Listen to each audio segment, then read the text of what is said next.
brother. It's okay. Well, he's young. I don't want to lose him. He's 22. I think it's just lighting. Anyways, so I grew up Protestant. I wouldn't call myself a Christian back then. Finally became a Christian when I was an adult.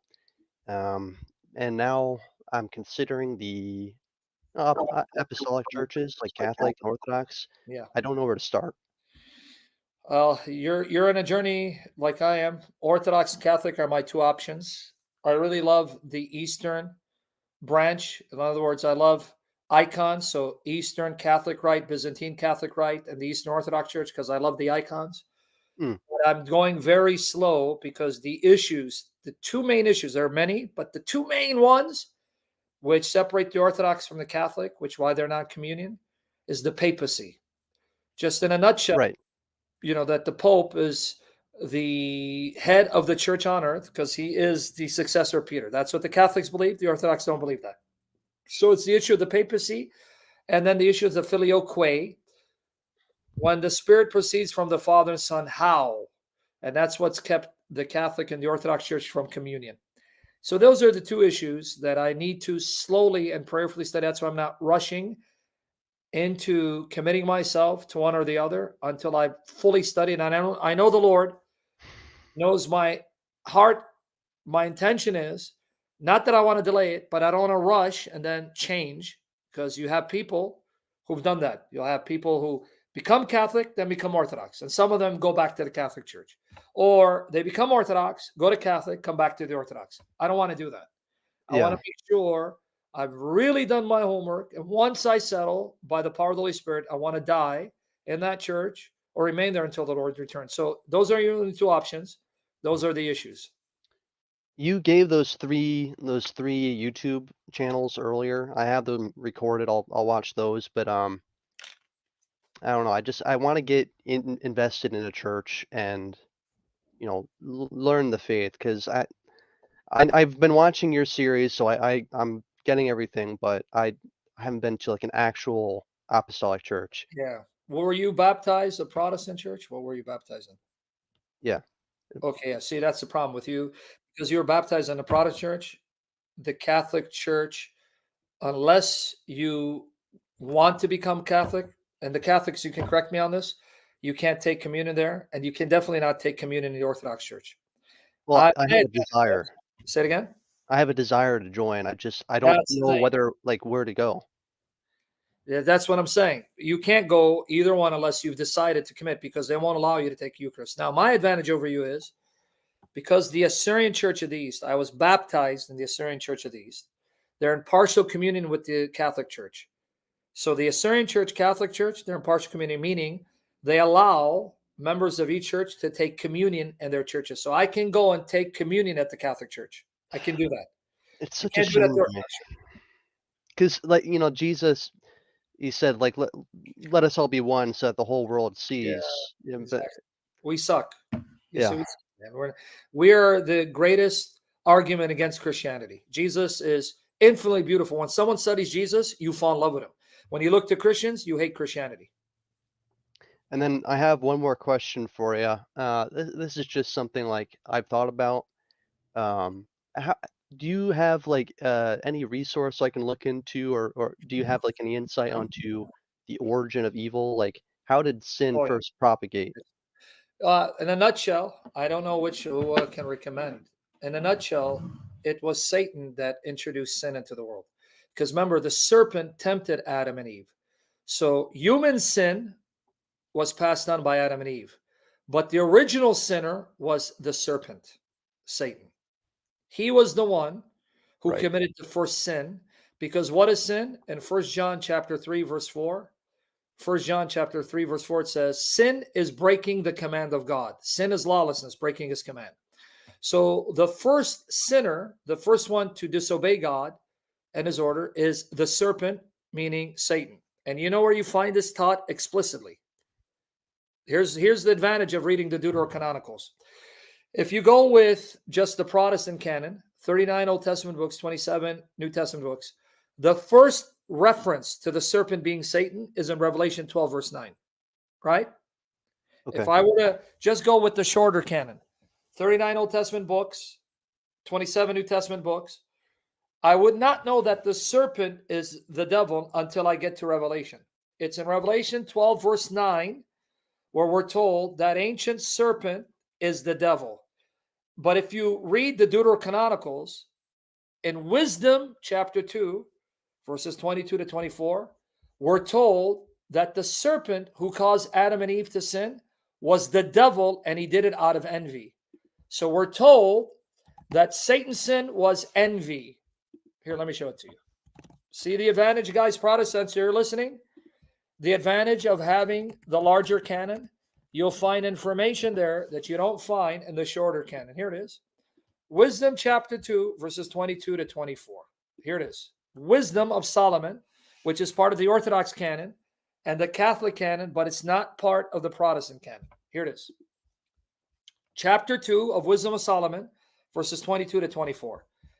And they did not know the secret purposes of God. This is talking about those who ended up killing the Son of God, which, by the way, there's a prophecy here, which I'll read a little later.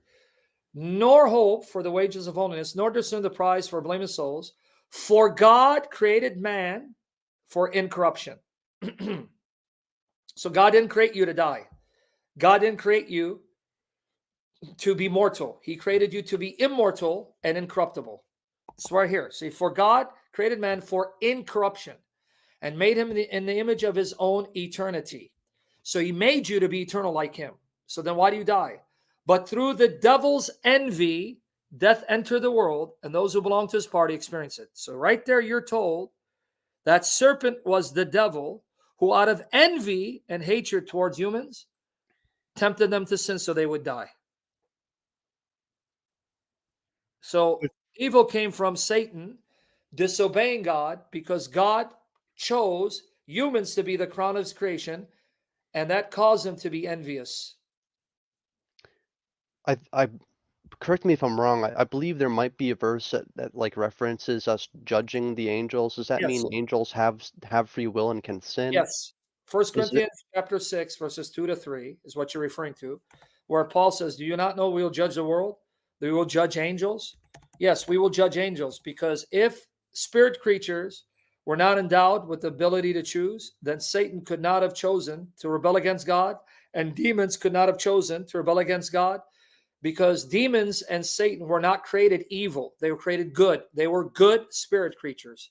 But he endowed them, as he endowed us, with the ability to choose. This is a problem I see in Calvinism because they think that you can only choose based on the desires that God has given to you. But then how did Satan choose to sin? Yeah, that's That where they must mean contradict themselves. that must mean God gave Satan the Yes. desire, which is nonsense. So, and another thing, Calvinists will Blasphemy, tell you, actually. yeah, it is. But Calvinists will tell you, well, Adam and Eve were initially created in such a way, that they could choose to obey God or disobey God. So they had that ability. But once they sin, their nature is corrupted. All of us are born with a corrupt nature where we can only choose to sin. But then you press them a little further. Say, okay, so you're saying Adam and Eve, when they were created, they truly had this ability to obey God or disobey God. Because the argument of Calvinism is that once Adam and Eve sinned, they corrupted their nature, and now they pass on a corrupt human nature to their descendants, so that you and I, because now we have a corrupt nature, we cannot help but sin, and we cannot choose the things pleasing to God. But that wasn't true of Adam and Eve. But then you press them on it, say, hold on. Even though Adam and Eve had this ability to choose God or disobey God, because their nature had not been corrupted, could they have chosen not to sin against God? No, because everything is causally determined. So God had already causally determined that Adam and Eve would disobey God, that the serpent would disobey God. But if you ask them, so did God make them sin? No, they freely sinned. But could they have chosen not to sin? No, because God had determined it. Double speak. Yeah, you took the words out of my mouth. Took the words out of my mouth. So excellent observation. But I don't know, in your situation, brother, I don't know. I don't want to rush you to become Orthodox or Catholic, but at the same time, you are depriving yourself of the sacraments. So you got to I ask. want to, I don't want to rush either, but at the same time, I think I shouldn't be out of a church. So go to one of the churches or both and tell them your predicament. If there's an Orthodox church, tell them, look, I'm on a journey, and I know it's the Orthodox or the Catholic Church. I know it's one or the other. I haven't decided because I want to make sure I'm making the right choice, but I'm deprived of the sacraments. What would you advise me to do? Go there. Go to a local bishop and ask. I don't know. I don't know. Really, I don't know what to tell you. I know it's your situation is not ideal. I don't know what else I can tell you, brother. Okay. Uh, Another question. Yes. Is there like in the Bible, this is something I'm curious about, like the angels being able to sin. What's there to like be? Where do they get their forgiveness from? Do they also get that from Christ? Oh, yes. You ask an excellent question. The Bible, as far as Satan and demons are concerned, there's no forgiveness for them. They're assigned to destruction. Yeah. So when you say, where do they get their forgiveness? Well, the angels that are standing before God, they have not sinned. So you want to make a distinction between breaking God's command intentionally, which Michael and Gabriel do not do. Now, does that mean they're so faithful to God, they've now reached a point of becoming morally incorruptible? I really don't know. I don't know, because I know in the age to come, a new heaven, new earth, when we are resurrected in glorified bodies, we will be made such, transformed in such a way where we will no longer be able to corrupt ourselves by sinning. That's in the age to come. We will be changed to be morally incorruptible, physically immortal. This is what the Orthodox call theosis. We will be Right. partakers of the nature of God in that regard, and that like God will be morally incorruptible, like God we will be physically immortal. Now, has Michael reached a point of obedience where now God has rewarded him with moral incorruptibility? Or is that something that awaits the new heaven, new earth? I don't know. The Bible doesn't say. But I do know that Michael and Gabriel, if they were to sin, then they would be condemned. But I also know from Revelation, Michael remains faithful to the end, because Michael will be the one who will bar Satan from having access to heaven. So these are things that I'm not certain of the answer, because the Bible is not clear on giving me the answer.